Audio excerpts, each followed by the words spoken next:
Então, o título é A Cidadã Violada. Quem é essa cidadã? Você vai ver. Dr. Ulisses chamou a Carta Magna de 1988 de Constituição Cidadã. A intenção era de demonstrar o quanto a lei maior estava próxima do povo, fácil de entender, de cumprir e de seguir seus prefeitos. Uma Constituição que não precisaria de intermediários, de intérpretes, de hermeneutas. A cidadã de contato direto com o povo da qual emanou.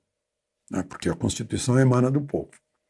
Fomos nós que elegemos os constituintes para fazer a Constituição. E o ideal é que ela fosse de uma linguagem bem simples, né, para que todo mundo entendesse. Eu já não gostei quando disseram que para renovar a Constituição precisa de maioria qualificada de 3/5, né? Fração é um negócio complicado. 3/5 é igual a 60%, né? Por que não disseram 60%? Mas esse é outra questão. O Supremo tem se mostrado como mais poderoso que a Constituição.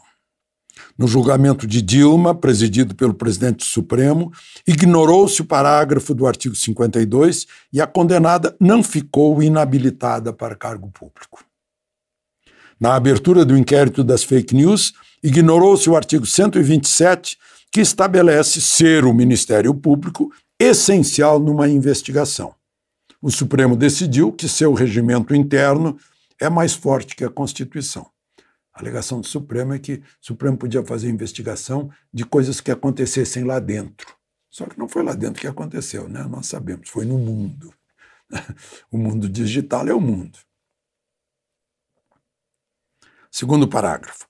Agora, quando o parágrafo 4º do artigo 57 proíbe claramente a reeleição das mesas da Câmara e do Senado, 5 dos 11 juízes ainda votaram contra a Constituição. Em algo tão evidente, em que o resultado deveria ser de 11-0, foi quase empate. Assustador. O relator executivo da Constituição, Nelson Jobim, depois presidente do Supremo, se disse perplexo. O que diria o doutor Ulisses se visse isso, né? Ele tem uma frasezinha dele que foi muito usada nas redes sociais por esses dias, né? Que ele disse que quem pode criticar a Constituição, pode discordar da Constituição, mas não pode deixar de cumpri-la. Descumprir a Constituição é trair a Constituição. Eu diria que é trair o povo, né, que é representado por essa Constituição. Mais uma vez devemos a Roberto Jefferson, aquele que denunciou o mensalão, tirou José Dirceu da linha sucessória, sacrificando o próprio mandato. Foi ele, à frente do PTB, que entrou com a ação de inconstitucionalidade. Do contrário, seríamos surpreendidos por um fato consumado.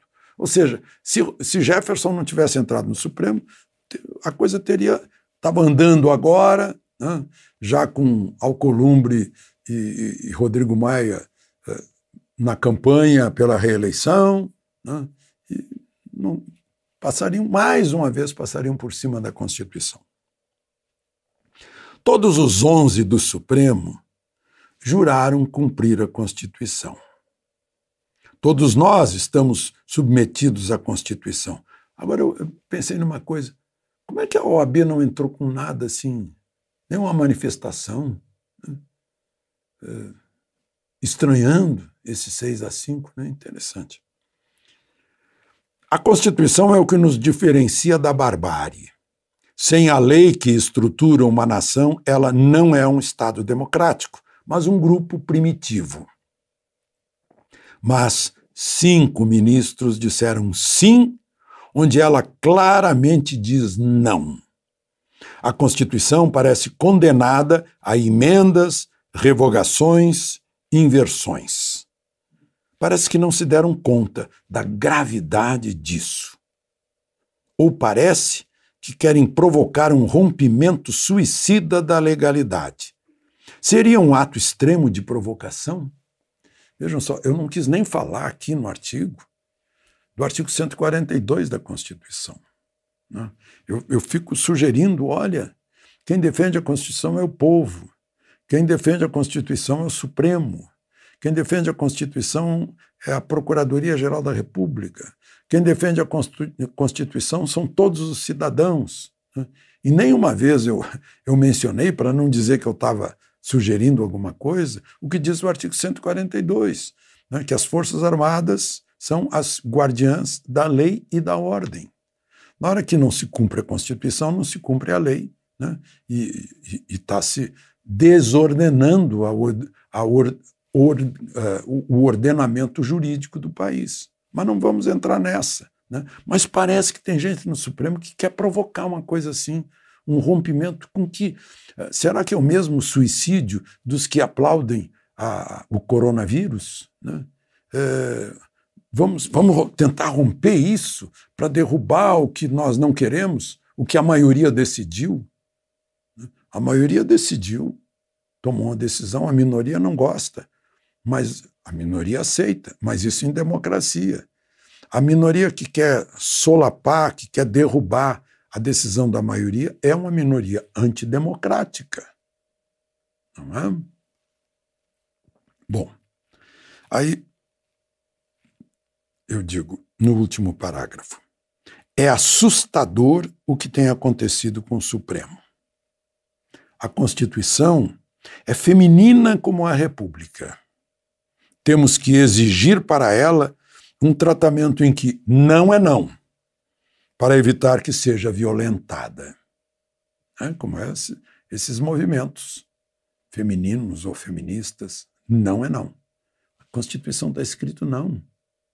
Está escrito claramente, não está sugerindo, não é subreptício, não é subliminar, não é subjetivo, é objetivo, claro, cristalino, está lá escrito. Né? Vedado. Vedada a eleição no período imediatamente subsequente. Foi assim que estava escrito. Eu não sei como a pessoa consegue dar a volta. Assim como a volta que foi dada lá no Senado, na sessão presidida por Ricardo Lewandowski, no parágrafo único que dizia: condenado presidente, né, pela maioria tal, qualificada, fica impedido, inabilitado para exercício de função pública por 8 anos. Meu Deus! Como isso não está claro? Claro que está claro. Parece que estão brincando com a Constituição. Com a Constituição não se brinca. Eu lembro das palavras do Roberto Campos lá atrás. Né? O que o Brasil faz fácil uma Constituição, o difícil é cumpri-la. Ou a gente faz leis aí à vontade, mas depois não cumpre. E eu escrevi aqui, né? Temos que exigir o tratamento em que não é não para evitar que ela seja violentada. E ela já foi estuprada mais de uma vez. A responsabilidade de proteger a cidadã é da cidadania. E aí eu não estou mencionando 142. Nós, brasileiros, em nome dos quais ela foi feita e por nós existe. A Constituição foi feita para nós, pelos nossos representantes, e para ordenar a nossa vida, e proteger nossos direitos, e dar limitações ao Estado brasileiro, e limitações a todos nós. Ordem, dá ordem para o progresso. Se não respeita a lei maior, aí já é a conclusão do meu artigo. Se não respeita a lei maior, como serão respeitadas as demais leis? Ou será que o Supremo é um órgão supraconstitucional? De Brasília, Alexandre Garcia.